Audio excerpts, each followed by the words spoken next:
મિત્રો આજની વિડીયોમાં વાત થશે ગરીબ રથ એક્સપ્રેસના એસી કોચમાંથી સાપ નીકળ્યો છે ત્યારે આગળ વાત થશે પીએમ મોદીની નેપાળના વડાપ્રધાન સાથે મુલાકાત, પશુપાલકો સાયબર છેતરપિંડીનો ભોગ બન્યા છે ત્યારે આગળ વાત થશે કુવૈતના પ્રિન્સ અને પીએમ મોદી વચ્ચે મુલાકાત થઈ હતી ત્યારે આગળ વાત થશે બાબા રામદેવના ડાયટ પ્લાનથી વજન ઘટાડી શકો છો ત્યારે આગળ વાત થશે ડોનાલ્ડ ટ્રમ્પનું મોટું એલાન સામે આવ્યું છે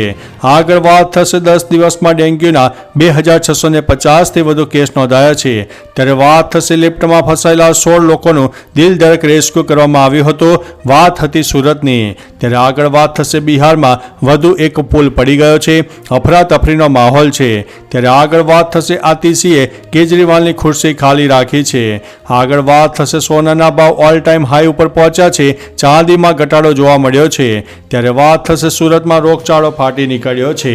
હવે મિત્રો સમાચાર વિસ્તારથી સુરતમાં ડેન્ગ્યુના કારણે એક દર્દીનું મોત થયું છે તેથી મૃત્યુ આંક 9 ઉપર પહોંચ્યો છે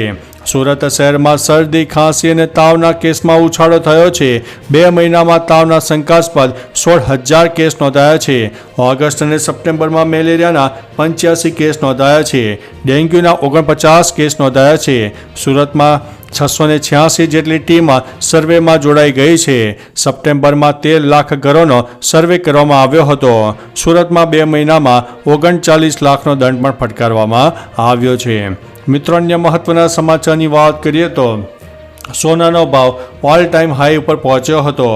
India Boolean and jewellers association અનુસાર સોમવારે 10 ગ્રામ 24 કેરેટ સોનાની કિંમત 440 રૂપિયા વધીને 74,533 રૂપિયા થઈ ગઈ હતી તો ચાંદીમાં પણ ઘટાડો જોવા મળ્યો હતો તે 508 રૂપિયા ઘટીને 88,409 પ્રતિ કિલો ઉપર પહોંચી ગઈ છે 1 જાન્યુઆરીથી આજ સુધીમાં સોનાના ભાવમાં 11,181 રૂપિયાનો વધારો થયો છે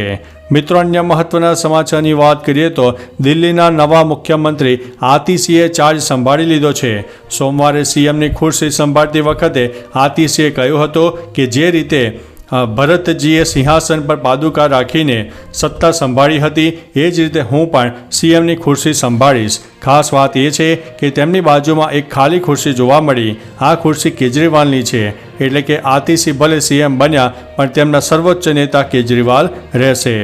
મિત્રો અન્ય મહત્વના સમાચારની વાત કરીએ તો બિહારમાં વધુ એક પુલ ધરાશાયી થયો છે સમસ્તીપુરમાં નિર્માણાધીન બ્રિજનો સ્પાન અચાનક નીચે પડી ગયો હતો આ અકસ્માતથી સમગ્ર વિસ્તારમાં ભયનો માહોલ સર્જાયો છે ત્યાં હાજર લોકો દોડવા લાગ્યા આ ઘટના નંદની લગુનિયા રેલવે સ્ટેશન પાસે બની હતી જોકે આ અકસ્માતમાં કોઈ જાનહાનિના સમાચાર નથી ઘટના બાદ જેસીબી વડે ત્યાંની ઘટનાના નિશાન દૂર કરવાનો પ્રયાસ પણ કરવામાં આવ્યો હતો પરંતુ તે નાકામ રહ્યો હતો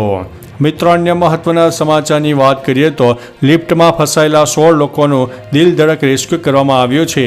સુરતના અડાજણ વિસ્તારમાં એક લિફ્ટમાં 16 લોકો ફસાયા હતા ફાયર વિભાગની ટીમે લિફ્ટનું લોક ખોલીને તેમને બહાર કાઢ્યા હતા 16 લોકોમાં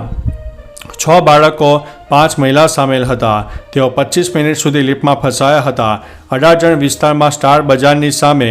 રોયલ ટ્રેડ સેન્ટરમાં આવેલા લિફ્ટમાં રવિવારે આ ઘટના ઘટી હતી દરમિયાન 10 લોકોની કેપેસિટીવાળી લિફ્ટમાં 16 લોકો જોવા મળ્યા હતા તેથી આ ઘટના ઘટી હતી મિત્રો અન્ય મહત્વના સમાચારની વાત કરીએ તો 10 દિવસમાં ડેન્ગ્યુના 2650થી વધુ કેસ નોંધાયા છે ચોમાસા બાદ રોગચાળો વકર્યો છે 10 દિવસમાં ડેન્ગ્યુના 2650થી પણ વધારે કેસ નોંધાયા છે જેમાં મેલેરિયાના 2150 કેસ ચિકનગુનિયાના 286 કેસ અને 10 દિવસમાં ડેન્ગ્યુથી 2 દર્દીના મોત થયાના સમાચાર પણ સામે આવ્યા છે મેલેરિયા માટે 22 જિલ્લા જોખમી છે સતત વધી રહેલા કેસોથી લોકોમાં ચિંતાનો માહોલ સર્જાયો છે ઉપરાંત ડોક્ટરો અને હોસ્ટેલના નર્સિંગ સ્ટુડન્ટ પણ ડેન્ગ્યુના ઝપેટમાં આવી ગયા છે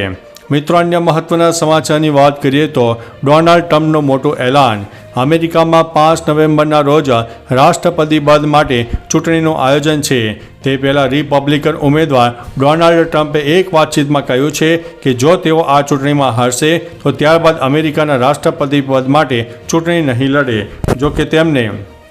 આશા છે કે તેઓ સફળ થશે. આ વખતે ટ્રમ્પ હાલના અમેરિકા ઉપરાષ્ટ્રપતિ અને ડેમોક્રેટ ઉમેદવાર કમલા હેરિસ સામે ટક્કરમાં ઊભા છે. 2020માં ટ્રમ્પ બાઇડન સામે હાર્યા હતા. મિત્રો, અન્ય મહત્વના સમાચારની વાત કરીએ તો બાબા રામદેવના આયુર્વેદિક આહાર પ્રમાણે નાસ્તામાં દળિયા ખાવાથી ઝડપથી વજન ઘટાડવામાં મદદ થશે. આ દાળ ઘઉં, મગ, બાજરી, ચોખા, સેલરી અને તલ મિક્સ કરીને તૈયાર કરવામાં આવે છે. તે ખાવાથી તમને લાંબા સમય સુધી ભૂખ નહીં લાગે. જ્યાં સુધી પોષક તત્વોની વાત છે, આ દલિયા તેની ઉણપને પણ પૂર્ણ કરશે. દલિયા તમારા અનેક ખોરાકનો પણ વપરાશ ઘટાડે છે.